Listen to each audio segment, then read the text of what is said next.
Oke, Assalamualaikum warahmatullahi wabarakatuh. Kita akan membahas materi tentang sistem partai dan juga sistem elektoral di Indonesia dalam mata kuliah sistem politik Indonesia kelas asinkron. Ini sudah kelas ke-10. Teman-teman, saya akan singkat saja jelasin di sini. Jadi memahami sistem pemilihan di dalam konteks sistem politik Indonesia itu penting sekali. Karena kenapa? Karena sistem pemilihan ini adalah salah satu hal yang membuat demokrasi di Indonesia itu bekerja. Ya. Jadi supaya kita bisa memahami kenapa sih satu partai bisa terpilih terus, kenapa presiden bisa terpilih di Indonesia, kita harus tahu cara kerja di balik bagaimana kemudian pemilihan itu berlangsung dan dioperasionalisasikan oleh lembaga-lembaga terkait seperti KPU, Bawaslu, dan lain-lain.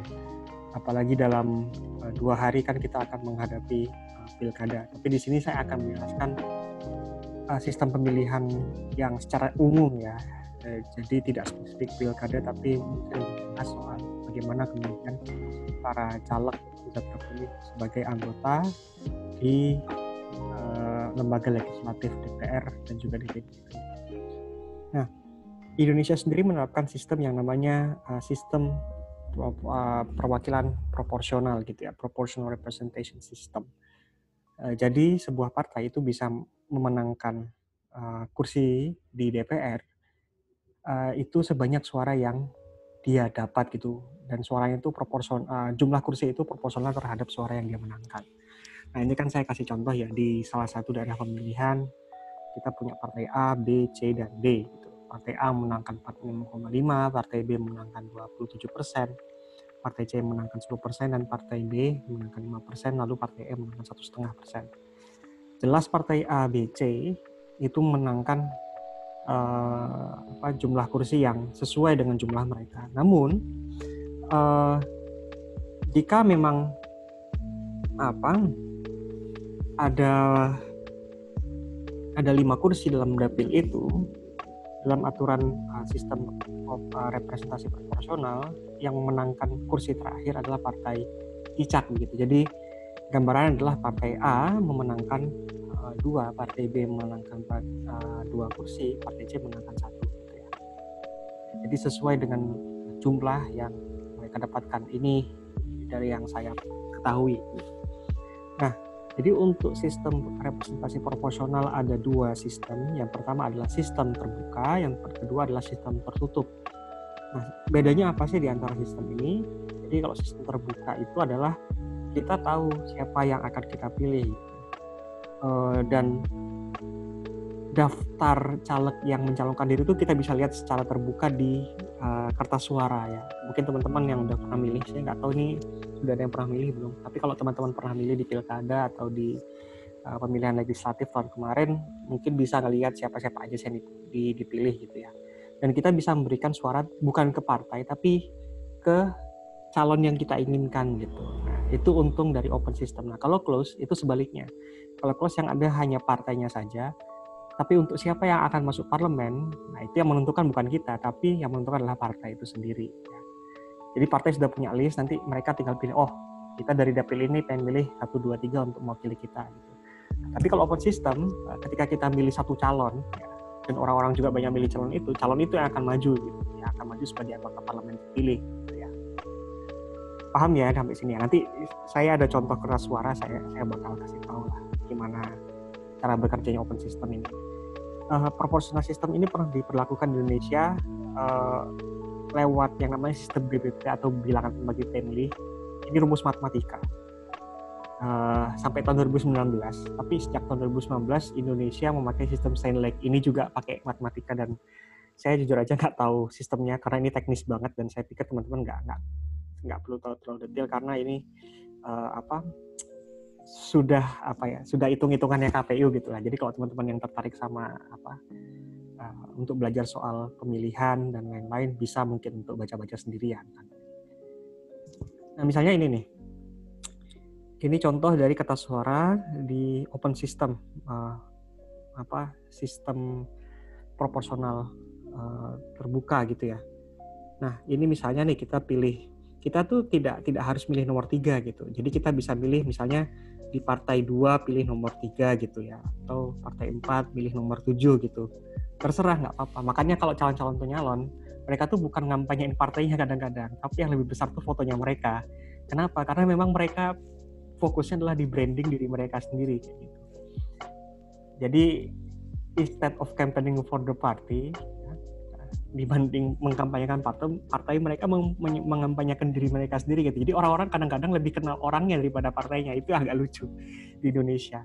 Itu sebenarnya salah satu hal yang bagus dan jelek juga gitu. Karena kenapa? Karena orang-orang taunya oh orangnya bagus, oh saya orangnya kenal gitu. Tapi partainya kan bodo amat gitu. Jadi orang-orang nggak ngelihat tuh bukan karena partainya punya platform kebijakan yang bagus atau punya ideologi yang bagus, tapi emang karena orangnya gitu ya. Ya mungkin ada yang juga terdorong karena duit atau apa gitu, atau memang karena oh ganteng orangnya pilih ini. Makanya jangan heran kalau setiap kampanye ngeliat foto baliho orang tuh gede-gede, karena memang sistem open proportional system itu suaranya tuh dihitung berdasarkan calon siapa yang paling banyak dipilih, bukan cuma partainya doang gitu. Makanya orang-orang sangat caleg-caleg itu sangat pede dan narsis sekali memperkenalkan dirinya ke masyarakat. Nah, kalau close list kayak gini, saya lupa ini dari mana, yang jelas dari Amerika Latin. Kalau close list itu mereka cuma ngasih nama partai sama nama calonnya. Cuma kita harus milih partainya doang gitu. Jadi kita nggak bisa milih, oh aku mau calon ini, nggak bisa. Kita cuma bisa milih partainya. Tapi nanti dari partainya itu mereka yang menentukan, oh nama ini yang akan maju untuk mewakili partai kita di dapil ini. Nah, nggak enaknya kayak gitu. Tapi bagusnya di sini adalah ideologinya terjaga. Jadi caleg-caleg itu bukan mengampanyekan dirinya sendiri, tapi mengampanyekan partainya gitu. Karena kalau kita lihat Indonesia ya oke lah mereka buat banner partai gitu, tapi yang dinarsis-narsisin ya bukan partainya gitu, tapi dianya. Partai itu cuma jadi bendera doang gitu ya. Tapi bedanya kalau di konstitusi sistem adalah orang-orang milih para partai, oh program partai ini apa sih? Baru mereka pilih.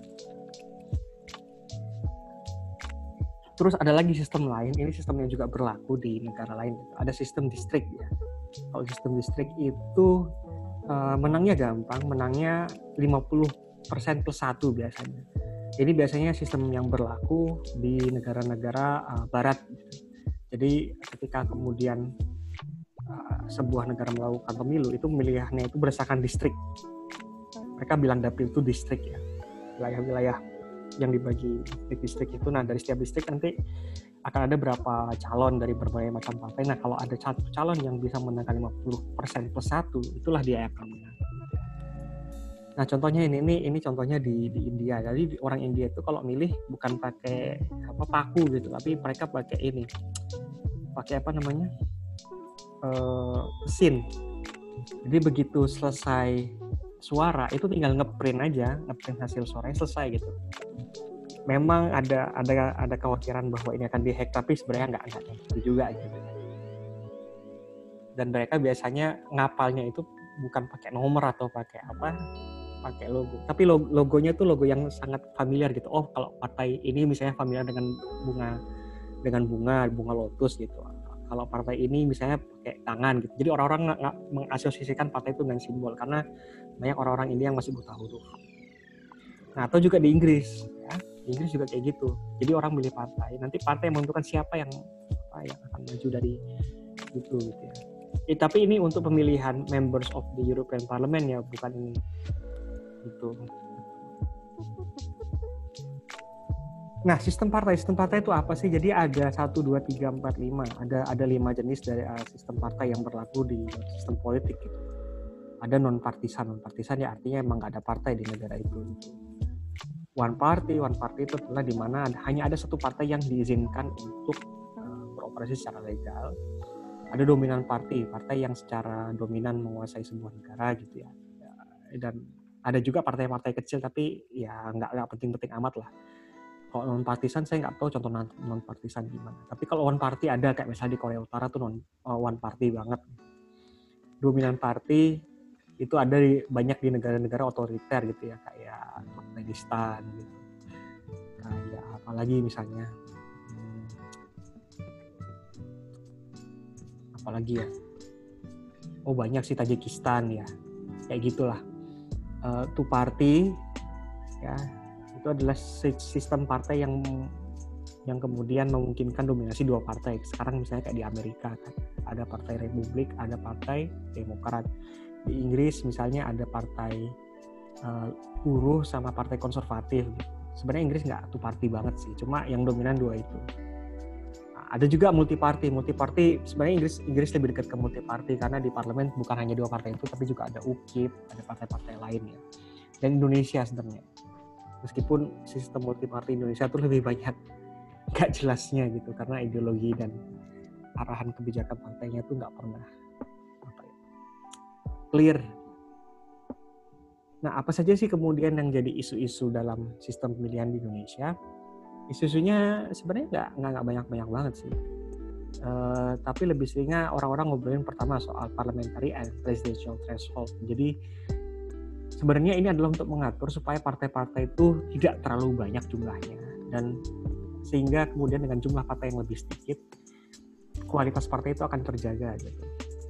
Ya anggapannya begitu, cuma kemudian sekarang kita lihat ya partai jumlahnya sekitar 10 aja masih banyak masalah gitu ya di dalam partai. Dan kemudian jumlah persentase parliamentary threshold. Jadi threshold itu adalah batas kursi yang harus dicapai sebuah partai supaya mereka tuh bisa masuk parlemen gitu. Jadi kalau misalnya mereka memenangi suara kurang dari berapa 2,5% gitu, mereka nggak akan bisa masuk parlemen. Dan ini semakin naik gitu dengan alasan untuk menjaga kualitas demokrasi katanya gitu. Sayangnya memang ini membuat partai-partai dengan modal kecil gitu dan juga dengan jumlah anggota yang tidak terlalu banyak nggak bisa masuk dengan mudah ke parlemen gitu ya. Kayak gitu kurang lebih. Ada juga kemudian isu soal wacana untuk menyederhanakan kembali sistem partai. Sebenarnya ini konsekuensi dari threshold, parliamentary and presidential threshold gitu ya. Mana kemudian adanya batas suara itu membuat ya penyederhanaan sistem partai jadi tidak bisa dicegah gitu ke depan. Itu teman-teman. Dan juga presidential threshold tentunya. Jadi hanya beberapa partai yang bisa benar-benar mencalonkan calonnya sendiri gitu. Ada jumlah minimalnya gitu, berapa persen, 10% suara kalau masalah 15%. Jadi misalnya kayak partai misalnya partai kecil sih contohnya kayak Hanura tuh ya nggak bisa nyalonin partai karena mereka thresholdnya kurang, kecuali mereka gabung dengan partai lain dan menggabungkan diri mereka dalam koalisi, nah baru cukup gitu. Ini katanya sih untuk mencegah supaya nggak terlalu banyak capres gitu ya, dan mengurangi biaya yang habis dalam proses demokrasi. Terus ada juga partai lokal gitu. Nah jadi di Indonesia itu juga ada partai-partai lokal ya, terutama di Aceh. Di Aceh sudah ada berapa kali pilkada gitu ya, yang kemudian memilih para legislator dari partai lokal untuk duduk di DPR Aceh.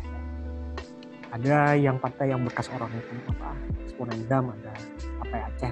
Saya lupa ada partai apa, mungkin teman-teman dari Aceh bisa. Tapi kemudian jadi masalah kenapa? Karena ini hanya diberlakukan di Aceh tapi tidak di Papua. Gitu. Karena sebenarnya orang Papua mereka pengen membangun suatu sistem yang lebih otonom, cuma karena beberapa hal tidak diberikan hak seperti itu. Ya. Ada juga isu pilkada gitu ya. Kemarin kan saat mengobrolkan UUMD 3 tahun 2018 itu sebenarnya ada perdebatan bahwa apakah perlu memang ada yang namanya undang-undang pengembalian ke sistem lama. Jadi gubernur, bupati ya, pemerintahan lokal, pemimpinnya itu jangan dipilih sama warga tapi dipilih sama anggota DPRD. Karena biaya politiknya mahal dan macam-macam lah alasannya gitu. Tapi kemarin oleh banyak LSM itu dikritik bahwa hal-hal seperti itulah justru akan menguatkan oligarki di daerah-daerah gitu, karena yang terjadi adalah lobby-lobby di antara para elit. Itu yang terjadi di perdebatan soal apakah pilkada harus rakyat yang memilih atau hanya anggota DPRD. Dan juga adanya faksionalisasi dalam partai gitu ya. Misalnya kayak di PKS sekarang jadi 2 ya, PKS sama Gelora. Terus ada apa lagi? Hanura yang sekarang lemah gitu ya, apalagi PAN yang terbagi 2 gitu ya. Ada banyak sekali cerita soal nasionalisasi karena perbedaan cara pandang dan soal soal patronase dan kaderisasi yang tidak beres sendiri. Oke, mungkin itu aja teman-teman. Sampai ketemu di video selanjutnya. Assalamualaikum warahmatullahi wabarakatuh.